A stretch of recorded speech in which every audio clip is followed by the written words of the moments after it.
Hello সবাইকে, আমি আজকে কথা বলবো দুইটা চেয়ার নিয়ে। দুইটাই সেম প্রাইসে কেনা, 4,500 টাকা।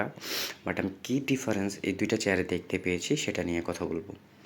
একটা আমি অনলাইনে কিনেছি, যেটা আপনি এই পাশে দেখতে পাচ্ছেন, আর এইটা আমি একটা অফ একটা ছোটোখাটো ফার্নিচার দোকান থেকে আমি এটা কিনে আনি। তো এটা কোত্থেকে কিনে আনছি প্রথমে দেখেন। আপনারা প্রায় যারা চেয়ার কিনবেন তারা কিন্তু অ্যাড দেখে থাকেন, যে চেয়ার কিং খোদাই করে লেখা আছে। এখন আসা যাক এই চেয়ারটার আসলে আমি অসুবিধা কী কী দেখেছি। এই চেয়ারটা আপনারা যদি দেখেন সাইজে কিন্তু এই চেয়ারটার তুলনায় ছোট। দেখেন এই চেয়ারটা কিন্তু পাশে যথেষ্ট বড়, কিন্তু এই চেয়ারটা পাশে কিন্তু ছোট। এটা সামনে যেহেতু রাখা, এর জন্য এটাকে বড় লাগতেছে।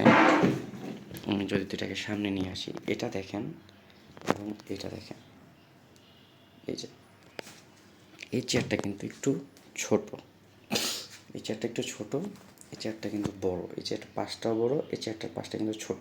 আপনারা এখন যদি খেয়াল করেন দেখেন, এটা একটু বড়, এটা একটু ছোট।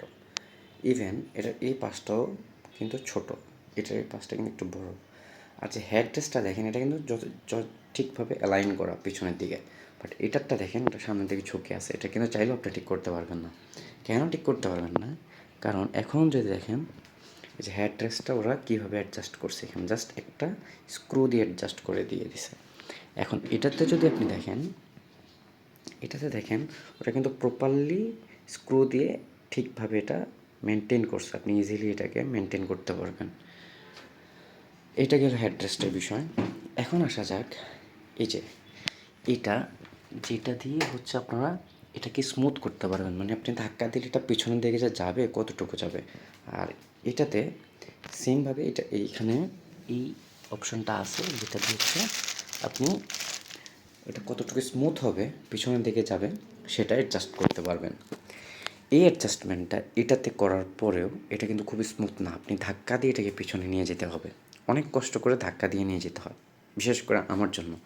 সেমভাবে এটা আমি কিনছি, এটাতে কিন্তু আপনি জাস্ট বসলেই, আপনি যদি স্মুথ এই অপশানটায় ভালোভাবে এটা ঘুরিয়ে দেন, এটা কিন্তু ইজিলি পিছনের দিকে চলে যায়। ওকে, সো এটা হচ্ছে দ্বিতীয়। এরপর আপনি যে এই অপশানগুলো দেখেন, যেগুলো লক করে, লকগুলো কিন্তু দুইটারই সেম, মানে লকগুলোতে কোনো ডিফারেন্স নাই। ঠিক আছে, আমি যেটা দেখলাম, ইভেন এই যে পাম্পটা ওরা যেটা বলে, ওরা অনেক ভালো কিছু দেয়, সেম সেম জিনিস এইখানে ওখানে সেম, কোনো রকম ডিফারেন্স নাই। এটা একটু নতুন কেনা হয়েছে কিছুদিন আগে, এটা কিছুদিন আগে কেনা। তো এটা হচ্ছে পার্থক্য এটাতে। এগুলা যেটা দেয় এটা ভালো মতো লাগানো, এটা জাস্ট একটু হালকা লাগানো, এটাই। মানে এখানে জাস্ট ম্যাটেরিয়ালসের ওরকম কোনো পার্থক্যই আমি বাহ্যিকভাবে দেখি না। ইভেন যে চাকাগুলো আছে এসএস স্টিল, এটাও এসএস স্টিল। সো মানে কী বলবো, মানে আমি আসলে চেয়ার কিংয়ে আসলে আমি না দেখে কিনছি এটা। আর এটা আমি নিচে বসে গিয়ে দোকানে এটাতে আমার কমফোর্ট জোন ঠিক আছে কিনা এটা দেখে কিনছি। কেনার পর আমার যেটা মনে হয়েছে, আমি আসলে অনলাইনে কেনাটা আমার আসলে একদমই বোকামি হলো। সো আমি সবাইকে সাজেস্ট করবো, যারাই এরকম 4,500-এর মধ্যে চেয়ার খুঁজতেছেন, তারা এরকম গিয়ে পিছনে দেখবেন হেডরেস্টটার ঠিকভাবে এখানে লাগানো আছে কিনা পিন দিয়ে, আর এটা দিয়ে আপনি উপরে নিচে অ্যাডজাস্ট করতে পারেন কিনা। তারপর আপনি হেলান দিলে পিছনে যাচ্ছে কিনা ঠিকভাবে প্রপারলি। দেন ভিতরে যে এগুলো এসএসের দেওয়া কিনা, এসএসের পায়া কিনা, এইসব জিনিসগুলো খেয়াল করবেন। আর লকগুলো, এই যে লকটা ঠিকভাবে কাজ করতেছে কিনা। সো এটাই ছিল আজকের জন্য আমার চেয়ারের রিভিউ।